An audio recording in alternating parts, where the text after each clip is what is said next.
Europe was shocked, yet most leaders still believed the crisis could be contained. In the streets, the news felt enormous, but war still felt distant. In private rooms, emotion gave way to calculation. The Austro-Hungarian military pushed for a decisive strike against Serbia. Vienna now sought one thing above all: German support. In Berlin, the answer would shape the fate of Europe. Germany encouraged Vienna to act, believing the fallout could be managed. This was the blank check, unconditional backing for whatever came next. With German support secured, restraint inside Vienna weakened. The ultimatum was crafted not for compromise, but for submission. Some demands would effectively place Serbia under foreign control.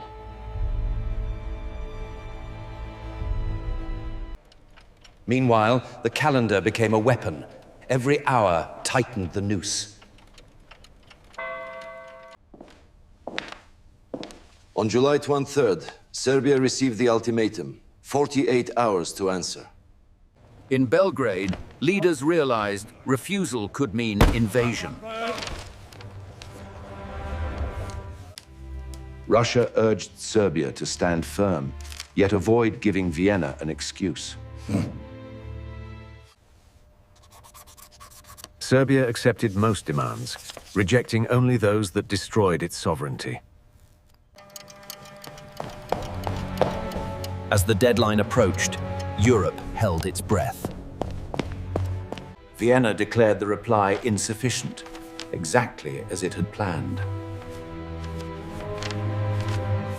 Diplomatic ties snapped, and the crisis shifted from words to weapons.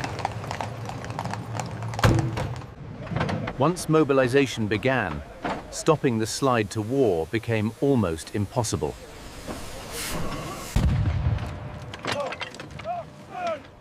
Military pressure replaced diplomacy along Serbia's borders.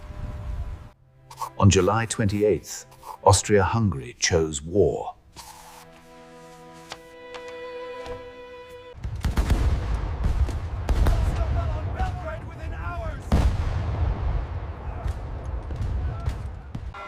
For civilians, the war arrived without warning.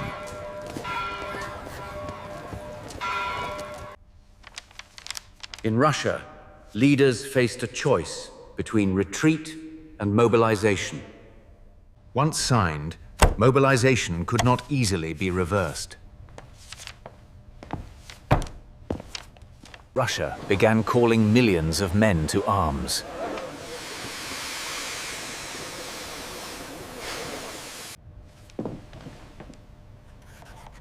In Berlin, Russian mobilization triggered immediate alarm. Germany demanded that Russia stand down immediately.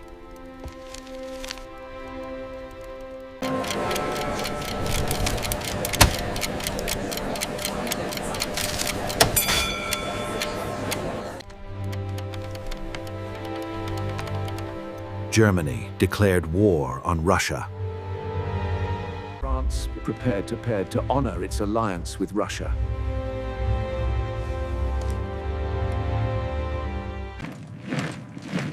War plans now dictated events more than politicians.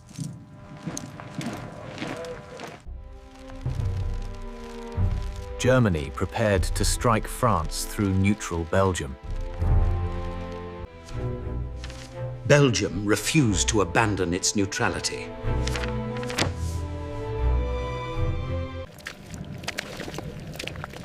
The invasion of Belgium transformed the crisis into a continental war. In London, the final decision was made.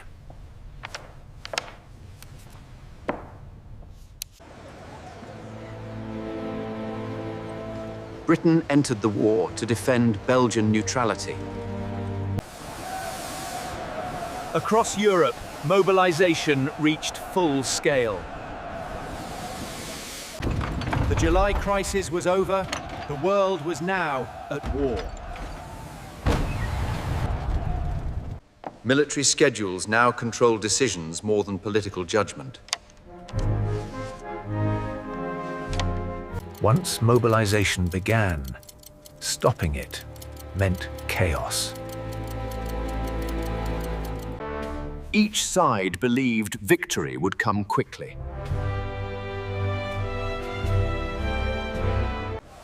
Many expected the war to be over by Christmas. The press reinforced the illusion of a short war. Diplomacy was now powerless to slow events. Messages crossed borders faster than trust.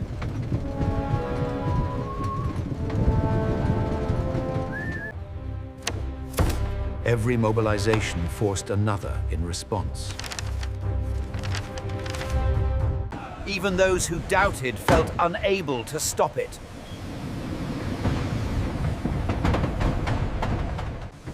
The machinery of war was now in motion.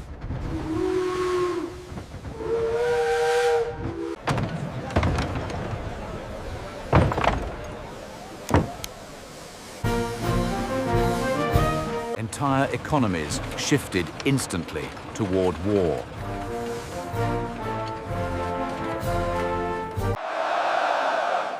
Public enthusiasm masked the coming catastrophe.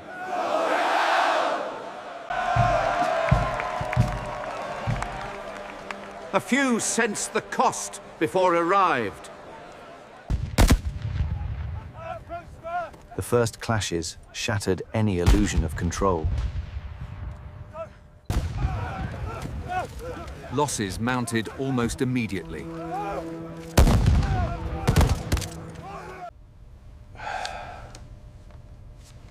The cost became visible far sooner than expected. The war slowed, digging itself into the earth.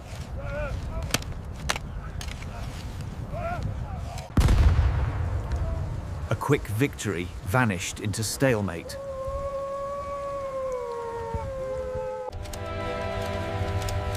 The July crisis had ended, but the war had only begun. Many leaders believed the war would be decided within weeks.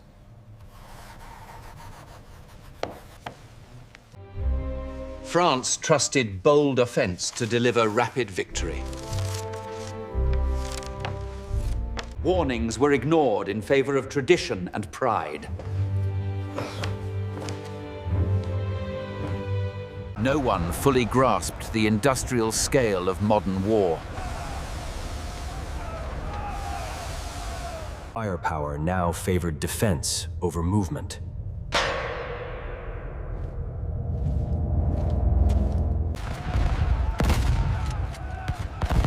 Reality clashed violently with pre-war expectations. Diplomacy drowned beneath the speed of mobilization.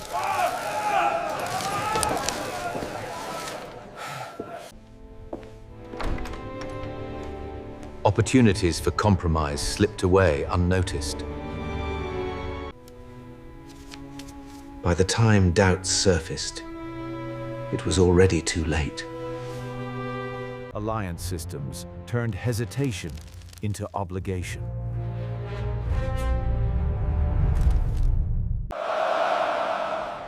Public pressure!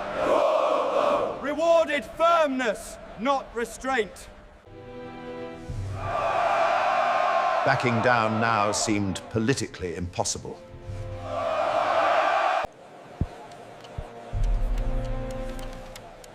Military plans allowed no pause for reflection.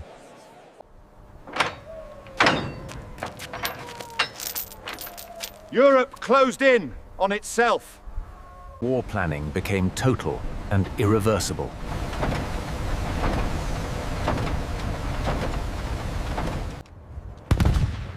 Optimism faded as reality took hold. The age of diplomacy gave way to the age of force.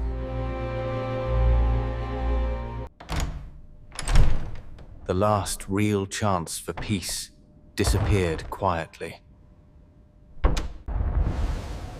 What followed would reshape the world. The July crisis was over, but its consequences had only begun.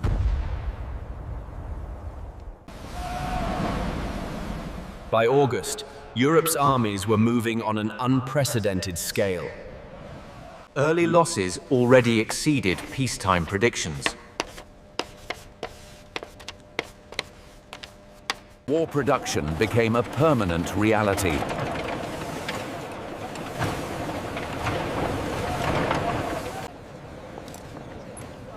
Civilian life was reorganized around the needs of war. Propaganda filled the space once held by doubt. Millions committed themselves to a war they did not yet understand.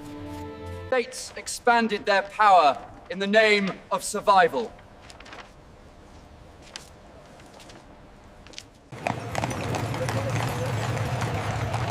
Neutrality became increasingly difficult to maintain.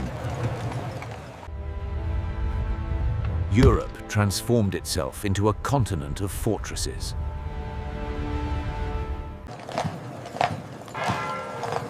Ritual and routine masked the scale of what was coming.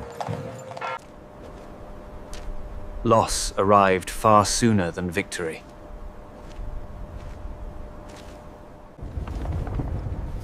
Personal hopes collided with industrial warfare. The war had grown beyond any single decision.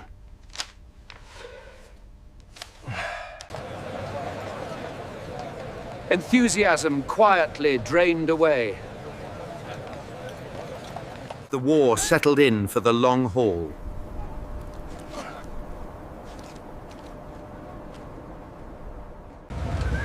Victory now depended on endurance, not speed.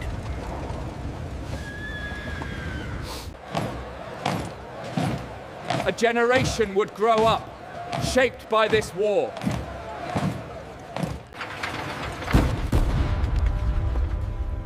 The crisis had transformed every part of society.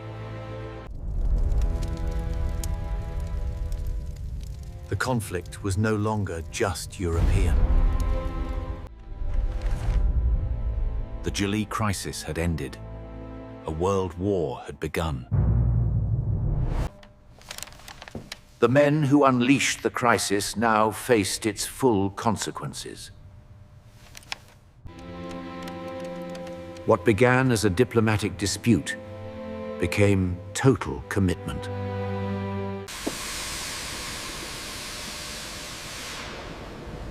There was no easy way back.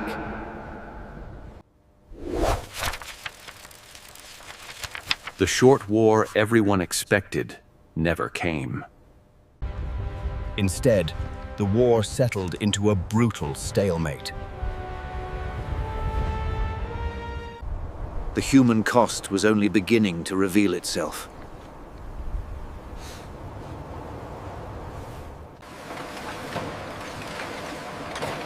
The war reshaped societies far from the battlefield. What started in Europe spread across the globe. Empires pulled the world into their war.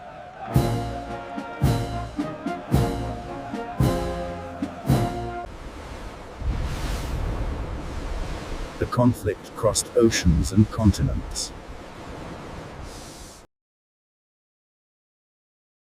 All of it traced back to a single summer. A crisis meant to be contained reshaped history. In the next chapter, the world learns what total war truly means.